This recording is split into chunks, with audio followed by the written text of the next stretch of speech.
Student.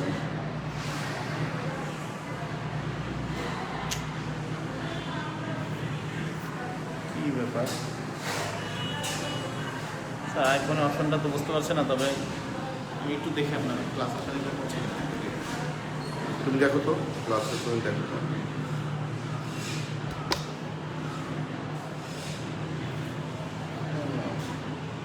Sir আপনাকে তো এবার দেখো তো স্যার, লাইভ আসবে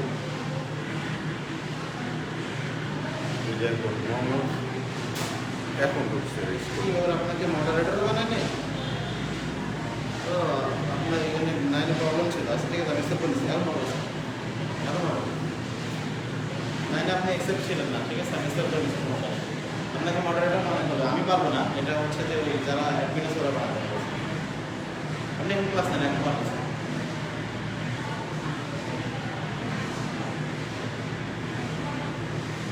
আচ্ছা।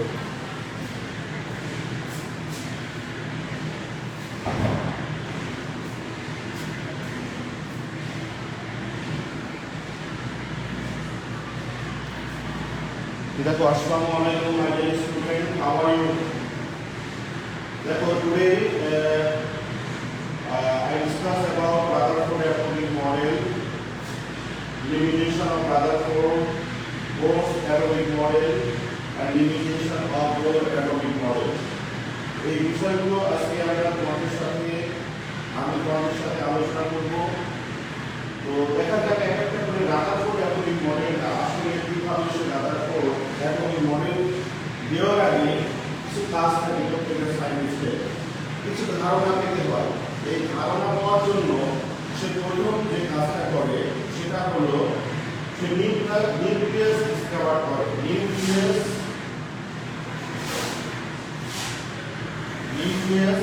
ডিসকভার করে। নিউক্লিয়াস ডিসকভার করা কিভাবে সেটা দেখো। নিউক্লিয়াস ডিসকভার করে by alpha particle experiment. Alpha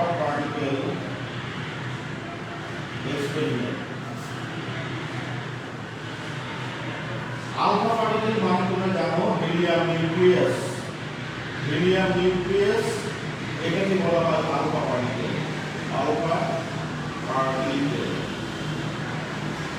এই আলফা পার্টিকেল এক্সপেরিমেন্ট দিয়ে ফার্স্ট থিং সে নিউক্লিয়াস ডিসকভার করে।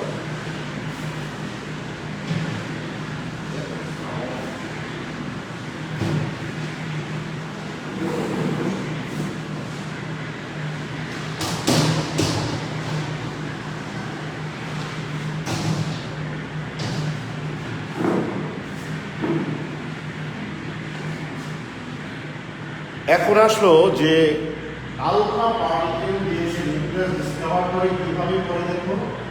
সে প্রথমে একটা থিন গোল্ড প্লেট নেয়। এটা হচ্ছে একটা গোল্ড প্লেট, এটাকে বলা হয় গোল্ড প্লেট। এই গোল্ড প্লেটের একটা অ্যাটম ধরে নাও এটা। সে তখন কতগুলো আলফা পার্টিকেল, আলফা রে, দ্যাট ইজ আলফা রে মধ্যে পাস করে। তার আগে এটার মধ্যে কোট করা থাকে জিঙ্ক সালফাইড দিয়ে এটা কোট করা থাকে। পিছনে একটা স্প্রিং থাকে, এই স্প্রিংটা থাকে কিসে কোট করা থাকে zinc sulphide. Very much sensitive to light. তখন সে আলফা পার্টিকেল এখান থেকে সেগুলো সেল করে। এটা আলফা পার্টিকেল, একটা আলফা পার্টিকেল, একটা alpha particle, that is alpha particle মানে রে হিসাবে চলে যায়। আলফা পার্টিকেল এইভাবে গেল, এইখান থেকে এইভাবে আসলো, এইখান থেকে এইভাবে গেল। একটা মাত্র আলফা পার্টিকেল রেটা এটা কাম দেখো। মোস্ট অফ দ্য রেগুলো কিন্তু চলে গেছে, দু একটা রে ক্যাপচার করেছে তার পাথ থেকে, এবং মোস্ট অফ দ্য রে কিভাবে হচ্ছে এখানে যখনই লাইট চলে যায় এখানে এই যে লাইট সেন্সিটিভ, এই জায়গায় একটা ফ্লাওয়ারিশ হয়, একটা লাইটের একটা ঝলকানি দেখা যায়, এটা ফ্লাওয়ারিশ হয়ে যায়। তখন সে বুঝে নেয় মোস্ট অফ দ্য রেগুলো একটা একটা অ্যাটমের মধ্য দিয়ে পাস হচ্ছে, দুই একটা রে ফ্ল্যাকচুয়েট হচ্ছে তার অরিজিনাল পাথ থেকে, এবং একটা মাত্র রে সেটা হলো কামব্যাক করে। আসলে আলফা পার্টিকেল হলো medium nucleus, that is positive charge রে। তো পজিটিভ চার্জ রে যখন পাস হয় সে ডিসিশনে আসে একটা অ্যাটমের most of the space of an atom is কি এমটি, ভয়েড, খালি, ফাঁকা, কারণ ম্যাক্সিমাম রে গুলো কিন্তু পাস হয়ে যায় একটা অ্যাটমের মধ্যে দিয়ে। নাম্বার 1। নাম্বার 2 হলো যে একটা রে তার পাথ থেকে ফ্ল্যাকচুয়েট হয়, তখন সে মনে করে যে ঠিক সেই জায়গাটায় ঠিক তার আশেপাশে একটা পজিটিভ চার্জ আছে, আর পজিটিভ চার্জ পার্টিকেলগুলোই পজিটিভ রেকে ফ্ল্যাকচুয়েট করে। কি করে এটাকে ফ্ল্যাকচুয়েট করছে, এখান থেকে ডিফ্লেক্ট করছে, অর্থাৎ এখান থেকে তার পথ থেকে এটা রিপালশনের কারণে এটা কিন্তু তার পাথ থেকে দূরে সরে যায়। আর একটা রে যখন সেই ওই জায়গাটা ঠিক করে তখন এটা কামব্যাক করে।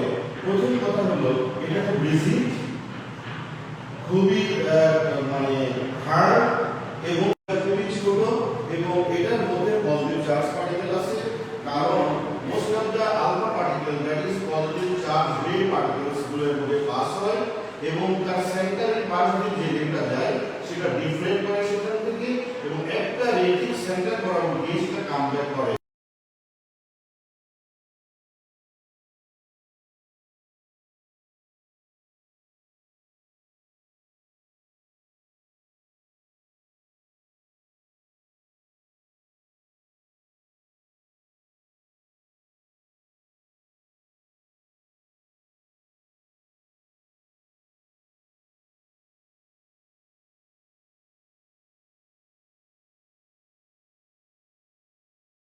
নিউক্লিয়াস ডিসকভার করে তখন সে কিন্তু এটা তৈরি করে, কখন এটা সে করে 1911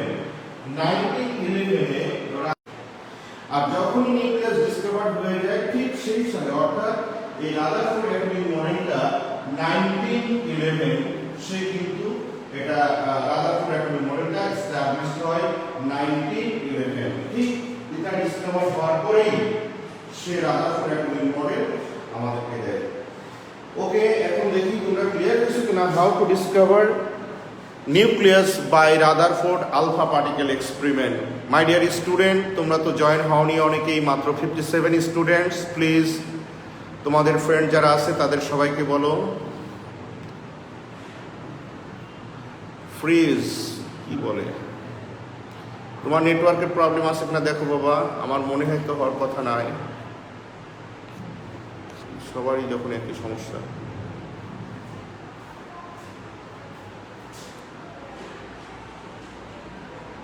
স্যার আমার কথা বোঝা যাচ্ছে না। ওকে, দেখি একটু সরিয়ে নড়িয়ে নিই। আচ্ছা না, ওকে স্যার আপনার কথা বোঝা যাচ্ছে না। আচ্ছা ওকে বাবা, ঠিক আছে, একটু ওয়েট করো, কিছুই বুঝি নাই। আচ্ছা ওকে, ফ্রিজ। এখনো কি সেই অবস্থা আছে?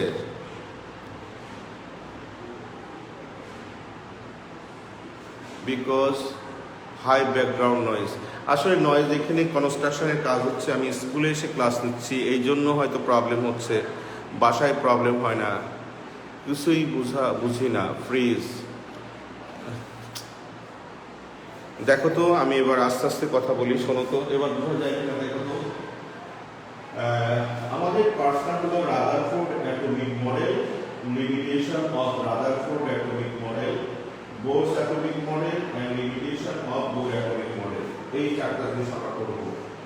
তো এখানে এই রাদারফোর্ড অ্যাটমিক মডেল মানে ডিসকভার হওয়ার আগে, বা রাদারফোর্ড অ্যাটমিক মডেল যখন ইনভেনশন হয় তার আগে রাদারফোর্ড নিউক্লিয়াস ডিসকভার করে, ডিসকভারি অফ নিউক্লিয়াস সেটাও রাদারফোর্ড করে।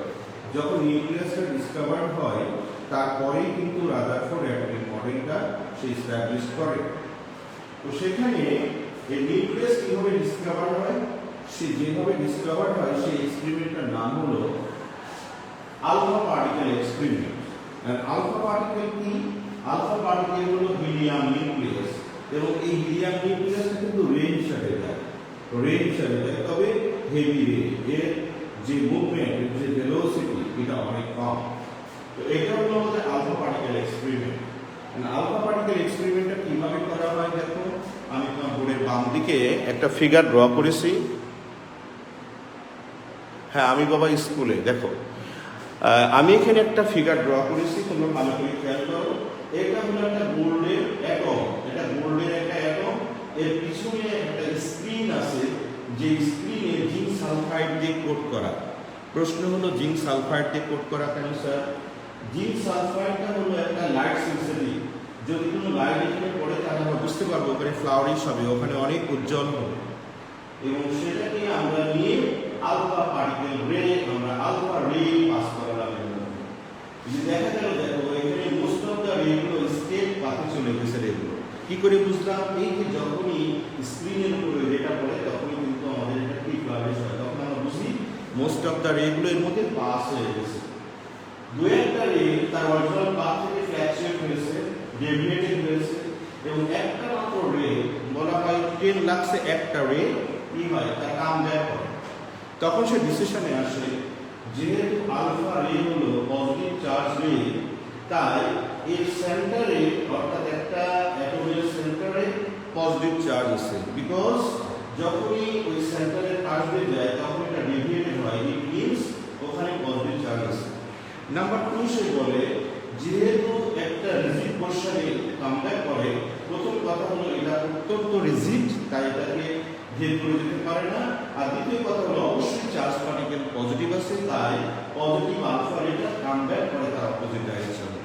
তো এটাই হলো আমাদের ডিসকভারি অফ নিউক্লিয়াস, এবং কত সালে করে 1911 সে এটা ডিসকভার করে, এবং ঠিক এই 1911 ডিসকভার করার পরেই কিন্তু সে রাদারফোর্ড অ্যাটমিক মডেলটা ইনভেন্ট করে, অর্থাৎ এটাকে রাদারফোর্ড অ্যাটমিক মডেল সে এস্টাবলিশ করে ঠিক ওই সালে। তাহলে after discovery of nucleus by Rutherford by alpha particle experiment he donate the atomic model. Okay, এখন অ্যাটমিক মডেলে কি কি বলা আছে সেটা আমরা দেখবো। তো তার আগে বলতে দেখি যে আলফা পার্টিকেল এক্সপেরিমেন্টটা মোটামুটি ভাবে বুঝতে পেরেছো কিনা, যে how to discover nucleus by Rutherford. Please, এখন কি শোনা যায়, বোঝা যায়? ব্লারি আসে কেন বুঝতেছি না আমি, আসার কথা তো নাই বাবা, কিছু বোঝা যায় না এখনো, বলছি স্যার কিছুই বোঝা যায় না, কারণটা কি?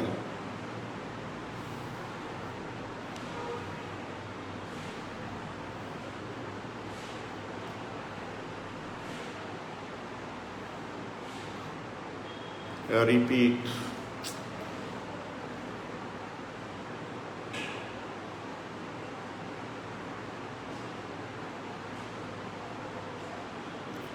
স্যার ফিগারটা আবার বুঝান। তোমরা আগে ইনশিওর করো আমাকে যে কোনো ভিডিও অডিওতে কোনো প্রবলেম আছে কিনা, কারণ এটাতে প্রবলেম থাকলে তো ক্লাস বুঝবে না কিছু।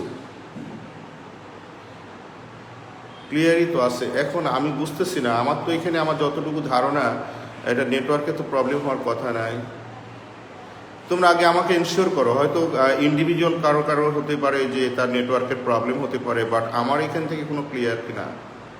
Clear sir. স্যার স্পিকার সামনে আসলে ভালো হতো।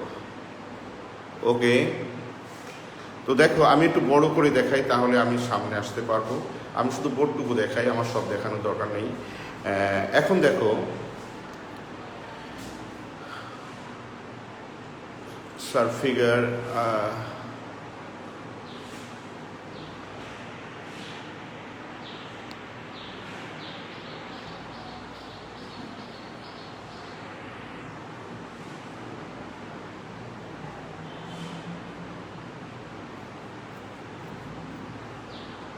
আচ্ছা দেখো, আমি আবার একটু বলি, তোমরা বলেছো স্যার এক্সপেরিমেন্টটা কি, তাই না? দেখো এক্সপেরিমেন্টটা হলো যে এটা একটা গোল্ডের একটা অ্যাটম, এই যে আমি অর্ধেক দেখিয়েছি, এটা একটা গোল্ডের অ্যাটম, আর এই গোল্ডের অ্যাটমের পিছনে একটা স্ক্রিন থাকে, সেই স্ক্রিনটা জিঙ্ক সালফাইড দিয়ে কোট করা থাকে, কোটেড বাই জিঙ্ক সালফাইড। কেন জিঙ্ক সালফাইড? কারণ জিঙ্ক সালফাইডে যদি কোনো লাইট রে পড়ে তাহলে এটা বোঝা যায় খুবই ফ্লাওয়ারিশ হয়, মানে জল জল করে, সেটাকে আমরা বলি জিঙ্ক সালফাইড দিয়ে কোট করা হয়েছে এই কারণে। এখন আমরা এই অ্যাটমের মধ্যে আমরা আলফা রে, তাহলে আলফা রে মানে কি? Helium nucleus. আলফা রে মানে হিলিয়াম নিউক্লিয়াস, এটাকে আমরা পাস করাবো। তো যখন পাস করাতে থাকি তখন দেখি মোস্ট অফ দ্য রেগুলো এর মধ্য দিয়ে পাস হয়ে যায়, এবং দু একটা রে তার পাত থেকে, দেখো সেই পাত থেকে একটু ডেভিয়েটেড হয়েছে দু একটা রে, আর একটা মাত্র রে কিন্তু কাম ব্যাক করেছে। এবং এই ঘটনাটা হয়েছে একদম centre of the atom, centre of the অ্যাটমে এই ঘটনাটা ঘটছে। তখন রাদারফোর্ড তিনটা ডিসিশনের কথা বলে। নাম্বার ওয়ান, এই অ্যাটমের একদম সেন্ট্রাল পোর্শনে ছোট্ট একটা পার্টিকেলস থাকে এবং যেখানে পজিটিভ চার্জ থাকে, নাম্বার ওয়ান। নাম্বার টু হলো এই অ্যাটমের হোল ম্যাস ওই জায়গাতে থাকে, এবং নাম্বার থ্রি হলো ওই পার্টে অবশ্যই পজিটিভ চার্জ আছে, পজিটিভ চার্জ থাকে, তখন সেটাকে নাম দিল নিউক্লিয়াস। এইভাবে রাদারফোর্ড আলফা পার্টিকেল এক্সপেরিমেন্টে 1911-এ সে নিউক্লিয়াস ডিসকভার করে। ঠিক সেই বছরেই রাদারফোর্ড কি করে? অ্যাটমিক মডেলটাকে ইস্টাবলিশ করে। এই পর্যন্ত আমি তোমাদেরকে পড়িয়েছি। প্লিজ এখন দেখি তোমরা কতটুকু, এখন লাইন ঠিক আছে কিনা বলো তো দেখি।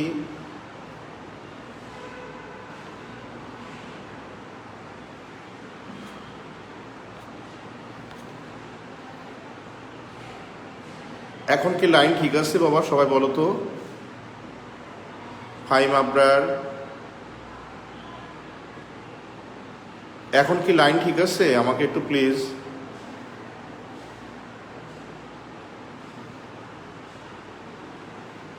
ক্লিয়ার স্যার, আচ্ছা ওকে। এখন দেখো রাদারফোর্ড অ্যাটমিক মডেল, তোমরা সবাই বই সামনে রাখো। Rutherford atomic model. Rutherford atomic মডেলের কতগুলো কি আছে? পোস্টুলেটস বলি আমরা। এই পোস্টুলেটস গুলো কি? নাম্বার ওয়ান দেখো, নাম্বার ওয়ান হলো ডিসকভার অফ নিউক্লিয়াস। নিউক্লিয়াসের ডিসকভারটাই হলো আমাদের রাদারফোর্ড অ্যাটমিক মডেল। এবং সেখানে বলা হয়েছে in the centre of the atom there is a positively charge particle. In the centre of the atom there is a positive charge particle. এই positive charge পার্টিকেলকে সে কি বলছে? নিউক্লিয়াস। তাহলে আমরা বলতে পারি in the centre of the atom there is a positively charge central core, this core is called the nucleus. তাহলে ফার্স্ট লাইন আমাদের ডান। আবার আমি বলি in the centre of the atom there is a positively charge core central atom, it is called nucleus. তারপরে বলা হচ্ছে proton and electron. Proton কোথায় থাকে? যেমন দেখো আমি যদি একটা ফিগার ড্র করি, তাহলে এটা হলো সেন্ট্রাল পার্টে, এখানে থাকছে আমাদের প্রোটন, প্রোটন থাকছে এখানে, আর এখানে থাকছে ইলেকট্রন। তাহলে যদি আমি ইলেকট্রন এবং প্রোটনের পজিশন মেনশন করি, ইলেকট্রন এবং প্রোটনের পজিশন মেনশন করি, তাহলে আমরা বলবো যে প্রোটন থাকে কোথায়? নিউক্লিয়াসে, এবং ইলেকট্রন থাকে কোথায়? আমাদের শেল অর অরবিট। এটাকে কি বলে? Shell or orbit. তাহলে প্রথম কথা হলো ফার্স্ট যে পোস্টুলেটস, সেখানে প্রথম বলা হয়েছে the central part of an atom, central core or dense atom, it is called nucleus. তারপর situated, proton situated in the nucleus and the electron present in the shell or orbit. দেখো একটা পোস্টুলেটস আমাদের হয়ে গেছে প্রায়। তারপরে আমরা বলবো যে total mass of the whole atom, একটা অ্যাটমের total mass are centralised in the nucleus of the atom. একটা অ্যাটমের সব ম্যাসগুলোই আমাদের সেন্ট্রালাইজ করা আছে আমাদের কোথায়? নিউক্লিয়াসে। তাহলে যে ইলেকট্রনের ম্যাস খুবই কম। তোমরা এর আগেও বলেছো ইলেকট্রন খুবই লাইটেস্ট একটা ফান্ডামেন্টাল পার্টিকেল। তাহলে আমরা যদি আবার একটু গুছিয়ে বলি, তোমরা দেখো হয়তো মুখস্থ হয়ে যেতে পারে। In the central of the atom there is a positively charge central core, it is called nucleus. Proton and electron are situated in the nucleus and shell or orbit respectively, and the whole mass of atom contained in the nucleus. Okay, আমাদের done. And proton and neutron inside of the atom is contained in the nucleus. এবং এখানে কি আছে? Nucleus, এর নাম হলো nucleus লিখি। Nucleus আর এখানে আছে প্রোটন এন্ড নিউট্রন। এইগুলো আমাদের 1 নম্বর পোস্টুলেটস। বলো তো দেখি 1 নম্বর পোস্টুলেটসটা ক্লিয়ার কিনা? What about the পোস্টুলেটস number 1? আমরা আবার বলি, একদম শুনে নাও। আমরা যদি বলি in the center of the atom there is a positively charged dense central core, it is called nucleus. তারপরেই বলবে তোমরা proton and electron are situated inside and outside of the atom. Inside means nucleus এ থাকে proton and outside means shell এ থাকে electron. Compared to the whole mass of atom, the mass of electron is 0. এখানে বলা হয়েছে তোমার বইতে যেটা আছে যে যদি আমি কম্পেয়ার করি একটা অ্যাটমের টোটাল ম্যাস, সেখানে ইলেকট্রনের ম্যাসটা একেবারেই 0 বলা যায়। তাহলে একটা অ্যাটমের তো 3টা পার্ট থাকে, মেইনলি 3টা ফান্ডামেন্টাল পার্টিকেল থাকে, ইলেকট্রন, প্রোটন, নিউট্রন। তো যদি টোটাল অ্যাটমের ম্যাস হলো sum of the mass of total mass of the অ্যাটমের হলো mass of electron plus mass of proton plus mass of neutron. তাহলে বলা হচ্ছে total mass of the atom compare করা যদি হয় ইলেকট্রনের সাথে, তাহলে ইলেকট্রনের ম্যাসটা একেবারেই কম, দ্যাট ইজ 0। তাহলে আমরা এই কথাটা বলে দেব এবং আমরা বলবো inside of the atom that is nucleus contain proton and neutron and the shell or orbit contain electron. So this is the first postulate of Rutherford atomic model. আর এই জিনিসটাই কিন্তু এখানে অলরেডি বলা হয়েছে। দেখো তো সবাই ক্লিয়ার কিনা আমাকে জানাও একটু প্লিজ।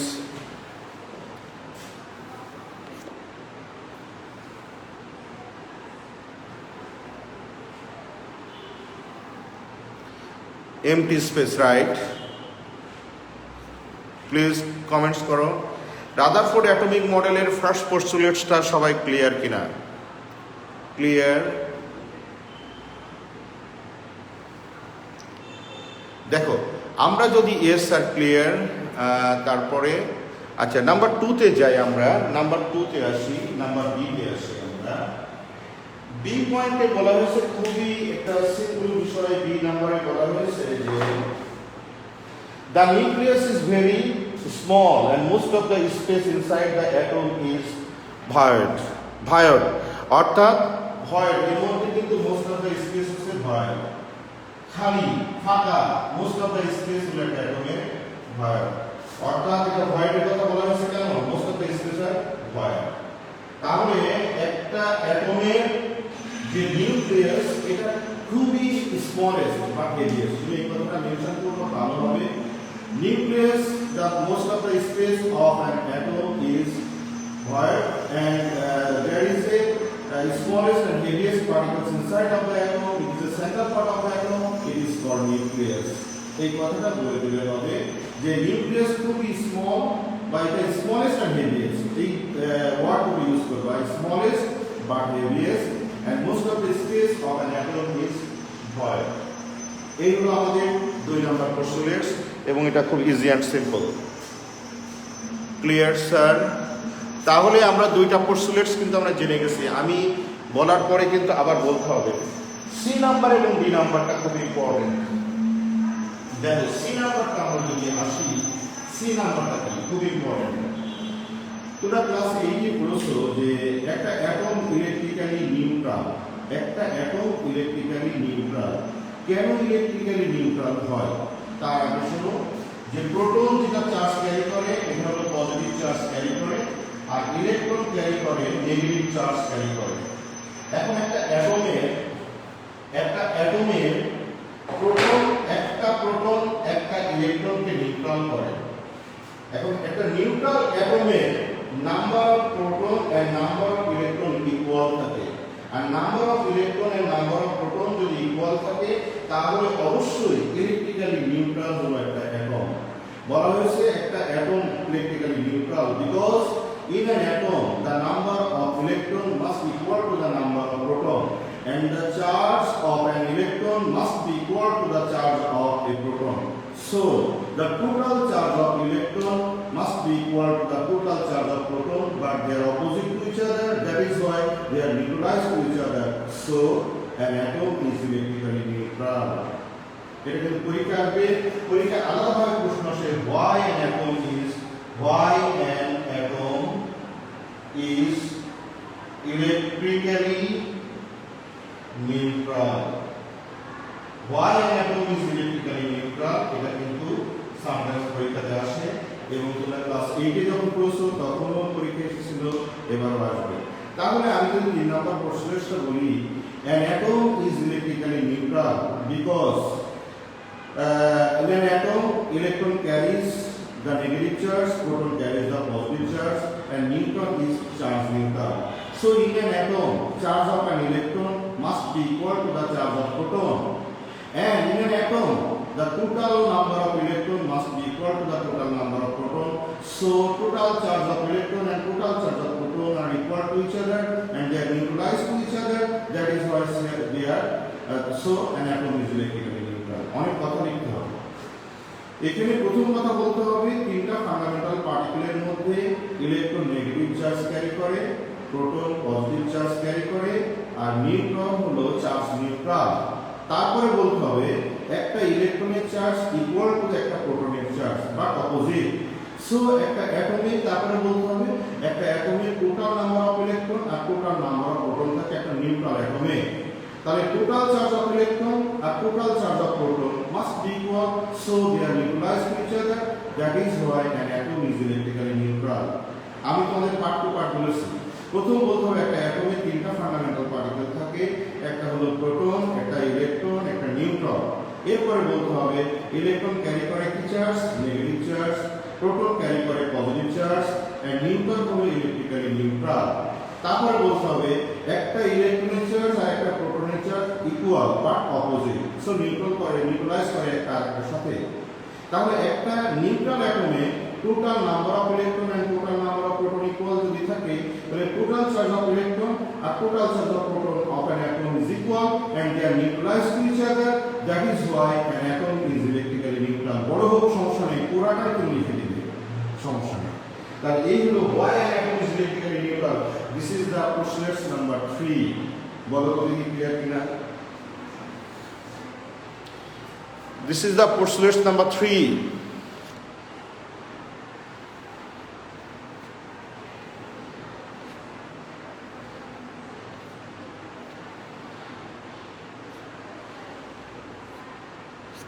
প্লিজ আমাকে একটু জানাবে সবাই, স্যার ফুল ক্লিয়ার।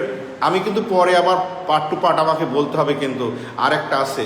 আর এই 4 নাম্বার পার্টটাই কিন্তু ইম্পর্টেন্ট সব থেকে, 4 নাম্বার পয়েন্টটা। এখন 4 নাম্বার পয়েন্টটা আমি একটু বড় করে ফিগারটা ড্র করি। Number 4 point, B number point. এটা হলো একটা অ্যাটম, এখানে নিউক্লিয়াস, নিউক্লিয়াসে পজিটিভ চার্জ থাকে আর এখানে একটা ইলেকট্রন, এটা নেগেটিভ চার্জ থাকে। ওকে, তোমরা জানো যে ইলেকট্রন কন্টিনিউয়াসলি রিভলভ করে অ্যারাউন্ড দ্য নিউক্লিয়াস। ওকে, তাহলে একটা এক্সপেরিমেন্টে আসি। হাতে একটা সুতা বাঁধো, সুতার মাথায় একটা মার্বেল বাঁধো, জোরে যখন ঘোরাতে থাকে ঘুরবে। আচ্ছা, যদি আস্তে ঘোরায় তাহলে ঘুরবে না নিচে পড়ে যাবে? ডেফিনেটলি পড়ে যাবে। যদি বেশি জোরে ঘোরাও তাহলে কি হবে? ছিঁড়ে চলে যাবে, তাই না?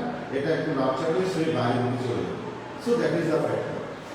এখান থেকে আমাদের শিক্ষা নিতে হবে, যখন তুমি রিক্সায়, এই জিনিসগুলো আমি বুঝি, তোমরা বুঝবে।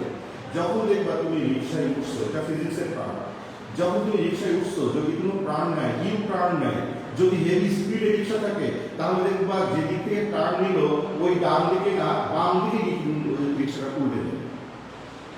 কেন যায়? That is the factor. কেন যায় এটার কোনো মূল বিষয়। এখানে এক ধরনের ফোর্স অ্যাক্ট করে। দেখো, যখন একটা ইলেকট্রন একটা সেন্ট্রাল করে ঘুরতে থাকে তাহলে এখানে নেগেটিভ চার্জ আর এখানে পজিটিভ চার্জ, তাহলে এর মধ্যে কি ধরনের ফোর্স থাকে? পজিটিভ এবং নেগেটিভের মধ্যে যে ফোর্সটা থাকে এই ফোর্সটার নাম হলো সেন্ট্রিপিটাল ফোর্স, পিটাল ফোর্স। অর্থাৎ পজিটিভ এবং নেগেটিভের মধ্যে যে চার্জ থাকে, অর্থাৎ নিউক্লিয়াস ক্যারি করে পজিটিভ চার্জ আর ইলেকট্রন ক্যারি করে নেগেটিভ চার্জ, তাহলে অবশ্যই ইলেকট্রন এবং প্রোটনের মধ্যে এক ধরনের ফোর্স থাকে, যে ফোর্সের নাম বললাম আমরা সেন্ট্রিপিটাল ফোর্স। আর যেহেতু ইলেকট্রন ঘুরছে এরকম সেন্ট্রাল করে ঘুরছে, তাহলে এই কিন্তু একটা আউটসাইডে এক ধরনের ফোর্স অ্যাক্ট করে, যে ফোর্সটার নাম হলো centrifugal force. Due to the movement of a particle, the force which acts outside of the nucleus, this force is called the centrifugal force. Due to the movement of the particles on the electron, there is a force acts outside of the nucleus, outside of the path. This force is called the centripetal force.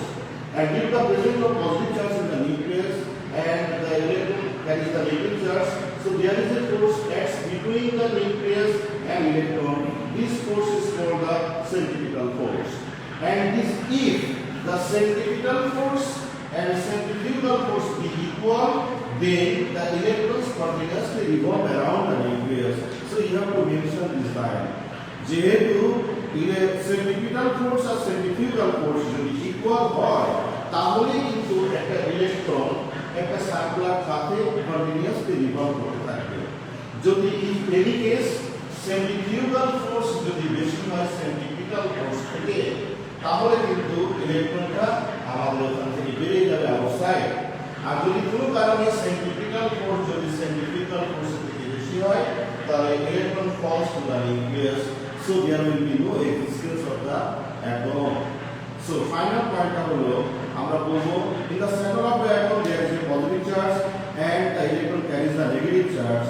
So this electron and proton, there is a force acts between the two particles is called the centripetal force, and due to the movement of the electron on the center of the atom, center of the nucleus, the force acts outside of the nucleus is called centrifugal force.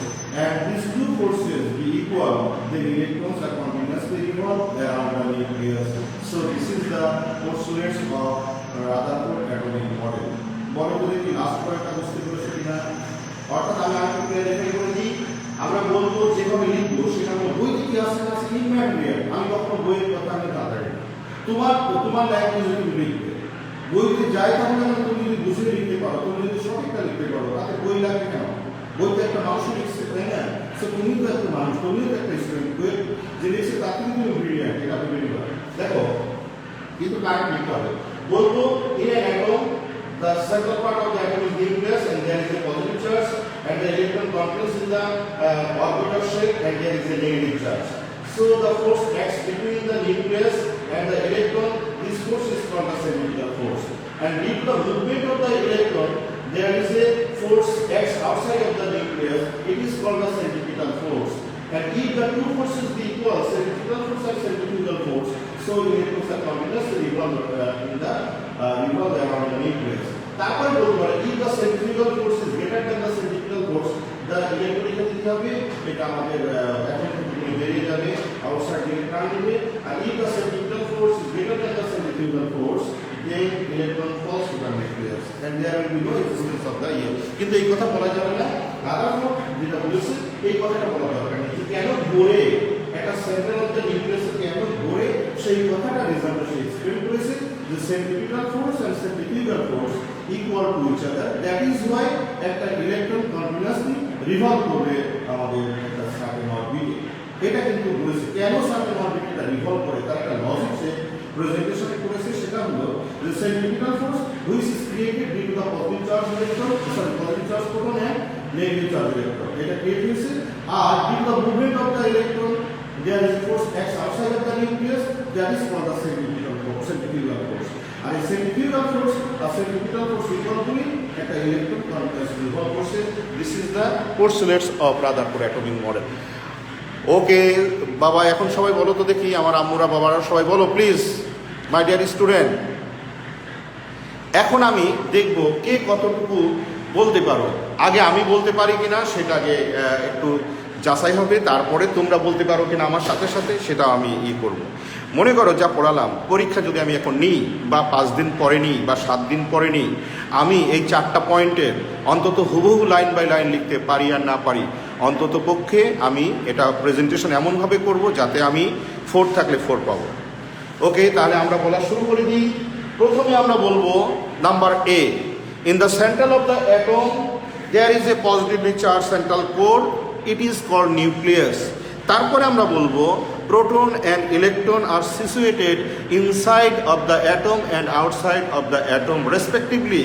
তারপরে বলবো the compare of the whole atom, compare of the mass of whole atom, the mass of electron is negligible.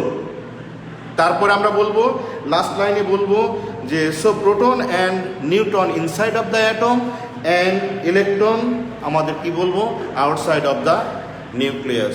So this is the first postulates, number 1। Number 2 হলো আমরা বলেছিলাম যে nucleus is very smallest but heaviest and total mass present in the nucleus. And আরেকটা কথা বলেছিলাম কি ওখানে, সেই কথাটা হলো যে most of the space of the atom is কি, void, right. Number 2 done, number 2টা ছোটো। নাম্বার 3 হলো যেটা আমি তোমাদেরকে বলেছিলাম, নাম্বার 3টা খুব ইম্পর্টেন্ট। এবং নাম্বার 3তে যে কথাটা বলা হয়েছে সেটা হলো একটা অ্যাটম কেন ইলেকট্রিক্যালি নিউট্রাল, সেটা তোমরা ভালো করে জানো।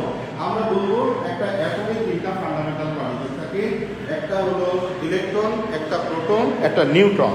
তারপরে ইলেকট্রন নেগেটিভ চার্জ ক্যারি করে, প্রোটন পজিটিভ চার্জ ক্যারি করে, নিউট্রন হলো চার্জ নিউট্রাল। তো এখানে ইলেকট্রন এবং প্রোটনের চার্জ আছে, রাইট। তাহলে প্রোটন যদি পজিটিভ চার্জ থাকে, ইলেকট্রন নেগেটিভ চার্জ থাকে, এবং চার্জ কিন্তু ইকুয়াল। একটা ইলেকট্রনের চার্জ আর একটা প্রোটনের চার্জ ইকুয়াল বাট অপোজিট।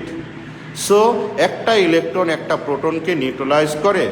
তাহলে একটা নিউট্রাল অ্যাটমে total number of electron and total number of proton equal. So total charge of electron must be equal to the total charge of proton, so they are neutralized to each other. That is why an atom is electrically neutral. Number D te bolbo amra, in an atom the central of the atom, which is called nucleus, it contains proton, it carries the positive charge, and electron carries the negative charge. So there is a force acts between the two particles is called the centripetal force. And there is another force which is created due to the movement of the electron, which is called centrifugal force. And this centripetal force and centrifugal force be equal.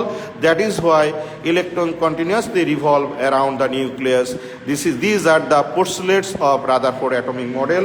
এখন আমি দেখতে চাই কয়জন আমার প্রিয় student তোমরা পারবে, sir আমি আপনার মতো করে বলতে পারবো বা আমরা লিখতে পারবো, আমি পড়তে দেব না, আমি তোমাদেরকে মনে করো এখনই ক্লাস করলাম, এখনই তোমাদেরকে যদি লিখতে বলা হয় তোমরা লিখতে পারবে কয়জন, আমাকে জানাও যে স্যার আমি 4টা পয়েন্ট লিখতে পারবো। আর এখানে পাশে কনস্ট্রাকশনের কাজ হচ্ছে, তো এই জন্য সাউন্ড শোনা যায় না। আমি একদম স্পিকারের কাছে মুখ নিয়ে কিন্তু আমি বলছি, আস্তে আস্তে বলি। তোমরা ক্লিয়ার হচ্ছে কিনা আমাকে জানাও। পারবো স্যার, অনেক ইজি, ওকে। তারিশ আর কি, আচ্ছা ওকে। আর কেউ পারবে না? পারবো স্যার ইনশাল্লাহ। আঞ্জুমারা তুমি আমাকে ফোন দিও তো, আমার ফোন নাম্বার থাকলে। ফাইম আপনার ফোন দিও আমাকে। পারবো স্যার, লিখতে পারবো sir, sir we can, okay, thank you very much. এখন যদি আমরা বলি, আচ্ছা লিমিটেশন মানে আমরা বলি না, আমাদের সবারই কম বেশি লিমিটেশন আছে, আমাদের সবারই কম বেশি, পৃথিবীর প্রত্যেকটা মানুষেরই কম বেশি লিমিটেশন থাকে। তো সায়েন্টিস্ট রাদারফোর্ড যখন এখানে একটা মোস্ট ইম্পর্টেন্ট কথা এড়িয়ে গেছে বাবা, সরি আমি মোস্ট ইম্পর্টেন্ট কথা বলতে ভুলে গেছি। এখানে 3 নম্বর পয়েন্টের মধ্যে আছে যে electrons are continuously revolve around the nucleus like a solar system. এই কথাটা বলে দিলাম, সরি এই কথাটা না বললে হবে না। এই জন্য এটাকে সোলার মডেল বলা হয়। এই জন্য এটাকে কি মডেল বলে? এটাকে সোলার মডেল বলে, মনে রাখবে। এটাকে কি মডেল বলে? এটাকে বলা হয় সোলার মডেল বলা হয়।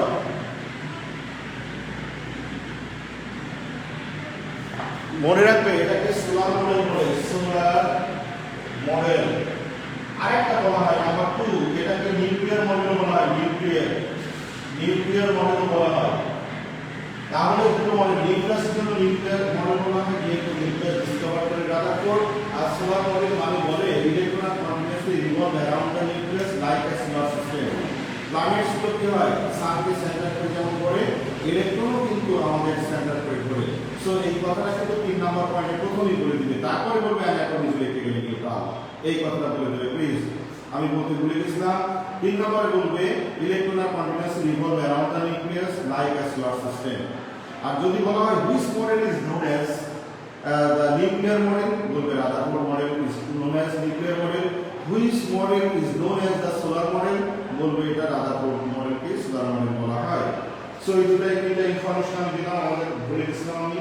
তো যাই হোক, এখন আমরা লিমিটেশন অফ রাদারফোর্ড।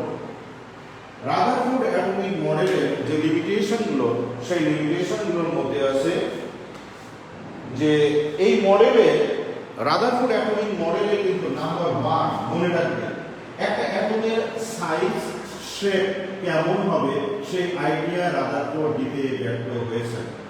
কি বললাম? রাদারফোর্ড একটা অ্যাটমের সাইজ এন্ড শেপ নিয়ে কোনো কথা সে বলতে পারেনি, ছোট হবে না বড় হবে। সে বলছে ইলেকট্রনগুলো শেল আর অরবিটে থাকে আর প্রোটনগুলো নিউক্লিয়াসে থাকে। এখন মনে করো একটা অ্যাটমের কথা যদি বলি, জিঙ্কে 30 ইলেকট্রন আর হাইড্রোজেনের একটা ইলেকট্রন, তাহলে ইলেকট্রন 30 ইলেকট্রন কি একটা শেলে থাকবে না দুইটা শেলে থাকবে না তিনটা শেলে থাকবে? অর্থাৎ এই কথাগুলো কিন্তু বলতে পারে হাইড্রোজেন হয় জিঙ্ক অথবা মনে করেন ক্লোরিন এর সাইজ অনেক বড়। তাহলে এটা বড় হলো কেন? এটা কিন্তু বোর অ্যাটমিক মডেলে বলা হয়েছে, কিন্তু রাদারফোর্ড অ্যাটমিক মডেলে কিন্তু বলতে পারেনি। এটা সাইজ এন্ড শেপ মনে রাখতে পয়েন্ট, এই তো মেইন পয়েন্ট। তাহলে Rutherford didn't give any idea about the shape and size of an atom. এটা সুন্দর করে লিখে দিলাম। Rutherford didn't give any idea about the shape and size of the atom. এটা হলো আমাদের ফার্স্ট থিং। তাহলে এক নাম্বার লিমিটেশন, নাম্বার 1 লিমিটেশন আমরা দিয়ে দিলাম যে Rutherford actually shape and size of atom নিয়ে আমাদের কোনো ধারণা দিতে পারেনি। নাম্বার 2 হলো তোমরা জানো সে বলছে সান যেমন এটা সানকে সেন্টার করে বিভিন্ন প্ল্যানেটস গুলো ঘোরে, মনে করো এটা আর্থ আছে, তাহলে সানের কি কোনো চার্জ আছে? সানের কোনো চার্জ আছে? চার্জ নাই। আর্থের কোনো চার্জ আছে? চার্জ নাই। কিন্তু নিউক্লিয়াসের চার্জ আছে, পজিটিভ চার্জ, ইলেকট্রনের নেগেটিভ চার্জ আছে। তাহলে এর মধ্যে তো একটা কি আছে? একটা ফোর্স আছে। এই ফোর্সকে বলা হয় সেন্ট্রিফিউগাল ফোর্স। আর এখানে ইলেকট্রনের বাইরে থেকে সেন্ট্রিফিউগাল ফোর্স। আমি দেখবো তোমাদের মধ্যে কার কথা বলবো আইডিয়া যে রাদারফোর্ড অ্যাটমিক মডেলে সোলার মডেলের সাথে কম্পেয়ার করা হয়েছে, অর্থাৎ সোলার সিস্টেমের সাথে কম্পেয়ার করা হয়েছে, কিন্তু সোলারের মধ্যে যে বিষয়টা প্ল্যানেটের সাথে এবং সানের সাথে কোনো সেন্ট্রিফিউগাল ফোর্সের যে which is created by positive and negative charge সেই বিষয়টা কিন্তু সেখানে নেই। অর্থাৎ এখানে রাদারফোর্ডের উচিত হয়নি শুধু মানে with the idea about the solar system টা কম্পেয়ার করা উচিত হয়নি। রাদারফোর্ড কম্পেয়ার করেছে একটা অ্যাটমকে কার সাথে? সোলার সিস্টেমের সাথে। বিকজ সোলার সিস্টেমের সাথে কম্পেয়ার করা হয়েছে যে সোলার সান থাকে আমাদের ইনসাইড অফ দ্য টোটাল অরবিটে এবং আউটসাইডে থাকে প্ল্যানেটসগুলো, এবং প্ল্যানেটসগুলো ঘুরছে এবং সান এখানে কনস্ট্যান্ট আছে। ঠিক এইভাবে অ্যাটমকে কম্পেয়ার করা হলো। অ্যাকচুয়ালি সানের তো কোনো চার্জ নাই, প্ল্যানেটসের তো কোনো চার্জ নাই, তাই রাদারফোর্ড যে কম্পেয়ার করেছিল সোলার সিস্টেমের সাথে এটা আমাদের বেশি হয়নি রাদারফোর্ডে। আমার এখন কোশ্চেন হলো অন্য জায়গায়। ইলেকট্রন, এটা যদি আমি অ্যাটমের কথা বলি, ইলেকট্রনের নেগেটিভ চার্জ, প্রোটনের positive charge, there is a force between the nucleus and electron, it is called centrifugal force. Now my question is that যে আর্থ তো এখানে সার্কেল করে ঘোরার কারণে ফোর্স মনে করা আউটসাইডে সেন্ট্রিফিউগাল ফোর্স। ওকে, আর্থ যে ঘুরতেছে একটা অরবিটে যে আর্থ ঘুরতেছে, মনে করা একটা প্ল্যানেট আর্থ ঘুরতেছে, ঘোরার কারণে এটা সেন্ট্রিফিউগাল ফোর্স। এখানে সান আছে, বলতো যে দিকে চার্জ নাই এটারও চার্জ নাই, তাহলে এর মধ্যে এক ধরনের ফোর্স আছে, এই ফোর্স হলো centrifugal force. My question is that a centrifugal force is created by which method? It is a two opposite charges কারণে হয় না অন্য কোনো কারণে হয়, সেটা আমি একটু শুনতে চাই। তোমরা জানো আমার মনে হয় এই ফোর্সটা কি কারণে ক্রিয়েট হয়েছে। যেমন ইলেকট্রন এবং প্রোটনের centrifugal force create হয়েছে due to the positive and negative charge. There is a force of attraction. This force is called the centrifugal force. এটা অপোজিট টু চার্জ পার্টিকেলের কারণে হয়েছে। আর এইটা হচ্ছে কোন কিসের কারণে হয়েছে? Centrifugal force due to the nucleus, due to the sun and planet. Please আমাকে বলো দেখি।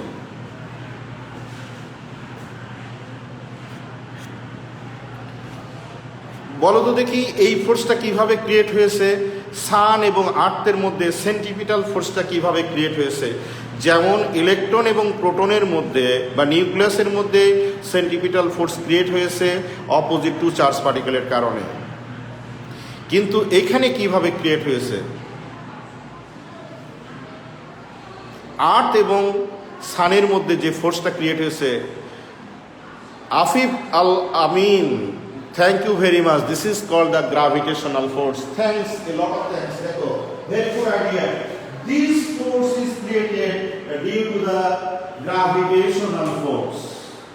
এখানে সেন্ট্রিপিটাল ফোর্সটা হলো গ্র্যাভিটেশনাল ফোর্স, আর্থ এবং সানের মধ্যে যে ফোর্সটা হলো গ্র্যাভিটেশনাল ফোর্স, তাই এই ফোর্সটা আর সেন্ট্রিফিউগাল ফোর্স, এই আর্থে ঘুরতেছে বাইরে থেকে যে ফোর্স অ্যাক্ট করে সেন্ট্রিফিউগাল ফোর্স, আর এটা হলো centripetal force which is created by gravitation. It is also known the gravitational force, and two forces be equal. That's why আর্থ কিন্তু একটা পার্টিকুলার সেন্টার করে কিন্তু ঘুরতে থাকে।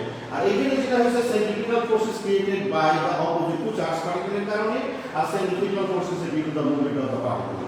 ওকে, তাহলে আমরা 2 নাম্বার কোশ্চেনে জানলাম যে রাদারফোর্ড কম্পেয়ার করেছে সোলার সিস্টেমের সাথে, বাট সোলারের কোনো তো এখানে সানের কোনো চার্জ নাই, তারপরে প্ল্যানেটসের কোনো চার্জ নাই, দ্যাটস ওয়াই এটাকে কম্পেয়ার করা উচিত হয়নি। নাম্বার 2। নাম্বার 3 হলো রাদারফোর্ড কিন্তু স্যাটিসফ্যাক্টরি এক্সপ্লানেশন দিতে পারেনি regarding how electron will move around the nucleus in case of the having more than one electron. বলা হয়েছে যে একটা অরবিটে ইলেকট্রন কিভাবে ঘুরবে, একটা অরবিটে ইলেকট্রন ঘুরবে কিভাবে, তার একটা স্যাটিসফ্যাক্টরি এক্সপ্লানেশন কিন্তু রাদারফোর্ড দিতে পারেনি যদি মোর দ্যান ওয়ান ইলেকট্রন থাকে। এখন মনে করো একটা মোর দ্যান ওয়ান ইলেকট্রন থাকে, এটা জোরে ঘুরতেছে, এই সেই গায়ে ধাক্কা লাগে, তাহলে সবাই কি ইউনিফর্মলি ঘোরে না কারো মানে কেউ আস্তে ঘোরে, কেউ জোরে ঘোরে, বা কেউ অপোজিট স্পিনে ঘোরে কিনা, এটা একটা স্যাটিসফ্যাক্টরি এক্সপ্লানেশন দিতে পারেনি মোর দ্যান ওয়ান ইলেকট্রনের ক্ষেত্রে। অর্থাৎ he didn't give the satisfactory explanation regarding how to move the electron in a certain orbit having more than one electron of an atom. যদি one electron of an atom যদি থাকে, অ্যাটমে যদি more than one electron থাকে, তাহলে ইলেকট্রনের movement সম্বন্ধে সে কিন্তু satisfactory explanation দিতে পারে নাই। আমি কিন্তু 3টা প্রশ্নের সেই 3টা লিমিটেশনের কথা বলেছি, আমি জিজ্ঞাসা করব কিন্তু পরে। প্রথম বলেছি he didn't give the idea about the shape and size of the atom. Number 2, he compared the atom with the solar system, but the sun have the no charge and the planets have no charge. Planets have no charge, so he didn't compare with the solar system. Number 3, he didn't the satisfactory explanation about how to move an electron, of an atom having more than one electron. Number 3. Number 4 হলো, number 4টা হলো খুবই important এবং এটার উপরে কিন্তু পরীক্ষায় আসে, সেটা দেখো। নাম্বার 4 এটা হলো একটা নিউক্লিয়াস। দেখো এখানে একটা অনেক মজার জিনিস আছে, যদি কোনো চার্জ পার্টিকেল যদি একটা সার্টেন অরবিটে ঘুরতে থাকে, যদি একটা চার্জ পার্টিকেল একটা কন্টিনিউয়াসলি একটা সার্টেন অরবিটে ঘুরতে থাকে, তাহলে কিন্তু একটা প্রবলেম হয়, সে কিন্তু এনার্জি ইমিট করে। এটা কি বলেছে জানো? ম্যাক্সওয়েলের ইলেকট্রোম্যাগনেটিক থিওরিতে বলা হয়েছে। ম্যাক্সওয়েলের ইলেকট্রোম্যাগনেটিক থিওরিতে বলা হয়েছে যদি কোনো চার্জ পার্টিকেল কন্টিনিউয়াসলি রিভলভ করে, তাহলে কিন্তু সে কি করে আমাদের এনার্জি ইমিট করতে থাকে, এনার্জি ক্ষয় হতে থাকে, এনার্জি ছেড়ে দিতে থাকে, এবং সে কি করবে, এনার্জি যখন লস হবে সে তখন উইকার থেকে উইকেস্ট হবে। উইকেস্ট হতে কি হবে, হেলিকপ্টারের মতো হেলিক্যাল পাথ বলা হয়, হেলিক্যাল পাথ আস্তে আস্তে ঘুরতে যাও, হেলিকপ্টার আস্তে আস্তে ফ্লাই করতে হঠাৎ করে এক জায়গায় বসে পড়ে ঠিক নিউক্লিয়াসে ফল করবে। So this is called the helical path. কেন? ম্যাক্সওয়েলের ইলেকট্রোম্যাগনেটিক থিওরি অনুসারে যখন কোনো একটা চার্জ পার্টিকেল কন্টিনিউয়াসলি রিভলভ করে, সে তখন এনার্জি ইমিট করে। সো দিস ইলেকট্রন, যেহেতু ইলেকট্রন রিভলভ করছে, এটা একটা নেগেটিভ চার্জ পার্টিকেল এবং এই এনার্জি ইমিট করবে, তখন সে উইকার থেকে উইকেস্ট হয়ে যাবে এবং সে আস্তে আস্তে ফল করবে। কি হবে? দুর্বল হতে থেকে আরো দুর্বল হবে এবং আস্তে আস্তে এটা ফল করবে কোথায়? নিউক্লিয়াসে, ফলোড বাই হেলিক্যাল পাথ। তাহলে আমরা বলবো according to the Maxwell electromagnetic theory, any charged particle when revolve around the nucleus then it emits some energies like electron, and so it becomes weaker to weakest and finally it falls to the nucleus followed by helical path. তাই না? সহজ তো। কি বললাম? আমরা বলবো according to the Maxwell electromagnetic theory, the charged particle like electron moves around the nucleus, it emits some energies and it becomes weaker to weakest, and finally it falls to the nucleus followed by helical path. So সেখানে যখনই নিউক্লিয়াসে পড়বে there will be no existence of the atom, এই কথা বলে দিতে হবে। তাহলে Rutherford যখন এই মডেলটা দেয় তখন কিন্তু ওই কথাটা তার মনে ছিল না, বা তখন হয়তো ডিসকভার হয়নি যে এটা এবং সে প্রুভ করেছে। ম্যাক্স ওয়েল কিন্তু প্রুভ করেছে যদি চার্জ পার্টিকেল লাইক ইলেকট্রন যদি রিভলভ করে সে অবশ্যই সে এনার্জি ইমিট করবে। এনার্জি ইমিট করলে কি হয়, একটা পার্টিকেল যদি এনার্জি, তুমি খেলছো ফুটবল খেলো বা ক্রিকেট খেলো, যখন এনার্জি শেষ হতে ক্লান্ত হয়ে পড়ো না, তখন কি আর জোরে জোরে বল করতে পারবে বা ব্যাডমিন্টন খেলতে পারবে? পারবে না। তখন কি হবে, তখন তুমি মানে পরিশ্রান্ত হয়ে যাবে। ঠিক ইলেকট্রন যখন ঘুরতে থাকে তখন সে এনার্জি ইমিট করতে থাকে, আস্তে আস্তে কি হয়, উইকার থেকে উইকেস্ট হয়ে যায় এবং ফাইনালি ফল করবে কোথায়, যেহেতু তার ওই যে সেন্ট্রিফিউগাল ফোর্সটা কমে যাবে। কত ইন্টারেস্টিং, সেন্ট্রিফিউগাল ফোর্সটা কমে যাবে, আর সেন্ট্রিফিউগাল ফোর্স কমে গেলেই কি হবে, এটা ফল সেন্ট্রিফিউগাল ফোর্স বেড়ে যাবে। সেন্ট্রিফিউগাল ফোর্স বেড়ে গেলেই আস্তে আস্তে আস্তে আস্তে ফল করবে কোথায়, নিউক্লিয়াসে। আর এই যে ফল করার যে মুভমেন্টটা দেখছি এটার নাম হলো হেলিক্যাল পাথ। তাহলে আমরা একটা দুটা কোশ্চেন করলাম, Rutherford atomic model and limitation of Rutherford. এখন যদি বলা হয় একটা একটা করে বলতে পারবা 4 limitations. Number 1 আমি দেখো এখন বলে দিই।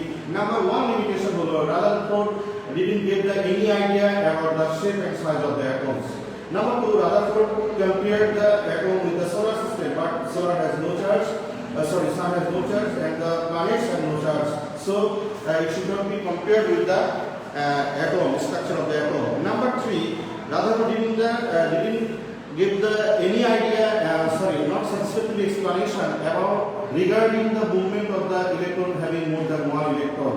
Number 4 হলো যে according to the Maxwell electromagnetic theory, the charged particle like electron when it moves around the nucleus, then it emits some energies, and as a result it becomes weaker to weakest, and finally it falls to the nucleus and there will be no existence of the atom.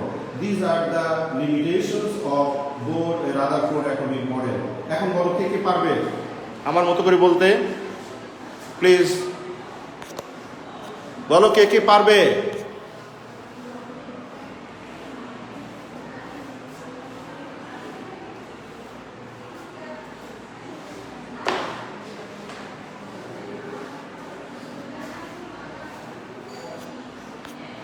দেখো আমার একটা পড়াতে অনেক সময় লাগে, আমার অনেক explain করতে হয়, যেন তোমাদের পড়া না লাগে বাসায়। আমি সবসময় ট্রাই করি তোমাকে নোট করে দিলে তো লিখে দিলে তো নোট হয়ে যায়, বইতে তো নোট করাই আছে, বাট তুমি একটা জিনিস পড়ে যেন তুমি লিখতে পারো। তোমরা যদি এখন মনে করো সাজে পড়ালো, আমি এই 4টা পয়েন্ট, এটা মনে করো 4 মার্কসের এটা আসতে পারে, এটা 4 মার্কসের আসতে পারে। হাউ রাইট পরীক্ষা আসছে, write down the limitation of Rutherford atomic model, or it's write down the পোস্টুলেটস of Rutherford atomic model. আমি এটা লিখতে পারবো কিনা, 4টা পয়েন্ট আমি এক্সপ্লেন করলো এবং সবগুলো দেখানো একদম প্র্যাকটিক্যালি প্রায় দেখানো হতো যে আমি এটা লিখতে পারি কিনা, দ্যাট ইজ দ্য পয়েন্ট। তো আজকে পারবো স্যার, পারবো ইনশাল্লাহ। ওকে,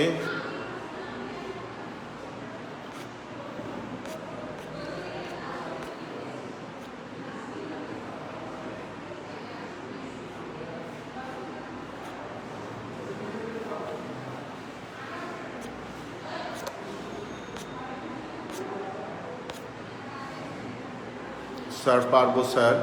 আচ্ছা এখন দেখো বোর অ্যাটমিক মডেল, আর কি টাইম আছে?